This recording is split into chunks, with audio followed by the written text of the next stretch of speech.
High, কি অবস্থা সবার, কেমন আছেন? আপনাদেরকে পর্তুগালের একটু আপডেট দিব আর কি, কারণ পর্তুগাল নিয়ে হচ্ছে কয়েকদিন একটু আপনার একটা জমজমট একটা অবস্থা, একটা ভাব যে আসলে পর্তুগালে যারা গেছে।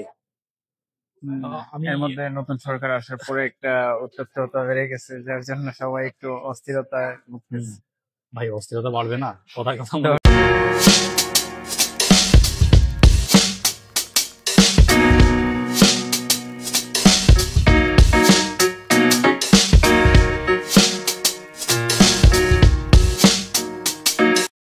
1 বছর 5 বছর তো 10 বছর করেছে। সেটাই মনে করো, আমরা স্বপ্ন নিয়ে গেছি আর কি এক জায়গায়, হুম, যে 5 বছর পরে হচ্ছে পাসপোর্টের অ্যাপ্লাই করবো, কিন্তু সেটাই। আনফর্চুনেটলি যদি দেখা যায় ওইটা 10 বছরে চলে গেছে, তখন তো মনে করে একেবারে হ্যাঁ, পুরো বাস। সেটা তো অবশ্যই প্রত্যেকটা মানুষই তো পর্তুগাল যায় শুধু পার্মানেন্ট রেসিডেন্সির জন্য হ্যাঁ। বা পাসপোর্টের জন্য।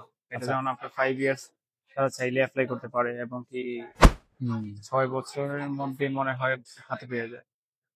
তো এই তো এটা হচ্ছে, আমি একটা ওয়েবসাইট, আই হোপ আমার স্ক্রিনটা এখন সবাই দেখতে পারতেছেন। আমি এখন একটা ওয়েবসাইটে ঢুকছি, এটা হচ্ছে পর্তুগাল আপনার সরকারি যে ওয়েবসাইটটা। তো এইখানে মূলত মূলত এখানে দেখেন লেখা রয়েছে যে পর্তুগালের পাসপোর্ট অবটেইন করতে গেলে বা নাগরিকত্ব নিতে গেলে আসলে কি কি লাগবে। এখানে লেখা রয়েছে, যদি হচ্ছে you are born in Portugal, যদি তুমি পর্তুগালে জন্মগ্রহণ করো, হুম, তাহলে একটা অপশন।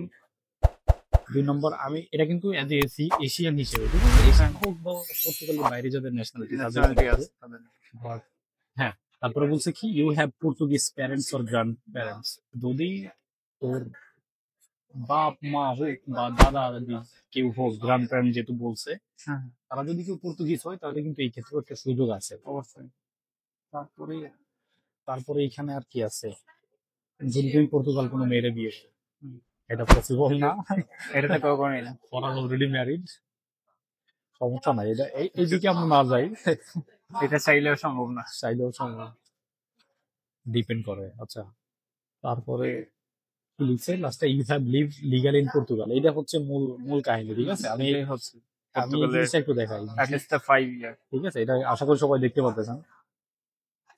যদি 5 বছর পর্তুগালে লিগালি থাকেন, ভ্যাট ট্যাক্স পে করেন, এটাই আর কি, রাইট। হ্যাঁ, তারপরে অ্যাপ্লাই করা যাবে। সো মূলত মাঝখানে যে একটা গুঞ্জন উঠছিল, একটা বিষয় প্রস্তাবিত হয়েছিল, যে যে আপনার সংসদে একটা বিষয় উপস্থাপন হয়েছিল, যে নতুন সরকার আসার পরে এইটা, হ্যাঁ, যে রুলস চেঞ্জ হবে।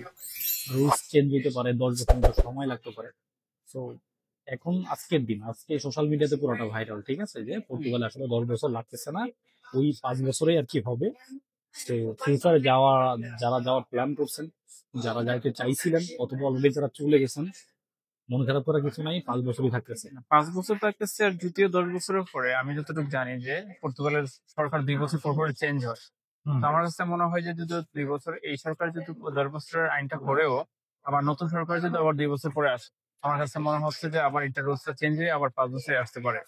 কারণ মানে এখানে যে পলিটিক্যাল যে হুম। পার্সন গুলো আছে, এখানে দেখলাম যে পর্তুগিজের একটা মেয়ে, আমি আসলে জানি না সে রাজনীতিবিদ হতে পারে, সে কিন্তু মানে ফরেনার অনেক সাপোর্ট করতেছে।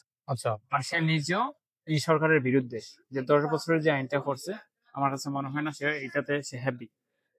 এনিওয়েজ, তো এই হচ্ছে প্রুভ আর কি, ঠিক আছে। সো ডোন্ট ওয়ারি, এই 5 বছর সময় লাগতেছে। পাশাপাশি হচ্ছে, আমি আর একটা ইয়াতে সার্চ দিছিলাম, এটা হচ্ছে, আমি যদি একটু দেখাই, আমি জেমিনি থেকে, এআই থেকে কিছু ইনফরমেশন, যে অ্যাকচুয়ালি কত বছর পরে এটা অ্যাপ্লাই করা যাবে, তো এটাই লিখছে 5 বছর পরেই লিখছে। 5 বছর পরে বা 4 বছর পরেও অ্যাপ্লাই করা যায়। পাসপোর্টের জন্য অনেকে 4 বছর পরে অ্যাপ্লাই করে, হয়তো বা হাতে হুম। পেতে 5 বছর বা 6 বছর সময় লেগে যায়। আর আজকে তো ফেসবুকে পুরো, এটা পুরো একটা হট হ্যাঁ, নিউজ। এটা তো ওই যে বহাল রাখছে, যে 10 বছরের যে মানে আইনটা করার কথা ছিল, এটা এখন আর বহাল আছে, এখন আর বলা যায় না। তো আমরা সবাই দোয়া করি আল্লাহর কাছে, এটাই যদি আর এটা কি। 5 বছর থাকে তাহলে সবার আর ফিউচারটাই ভালো হবে।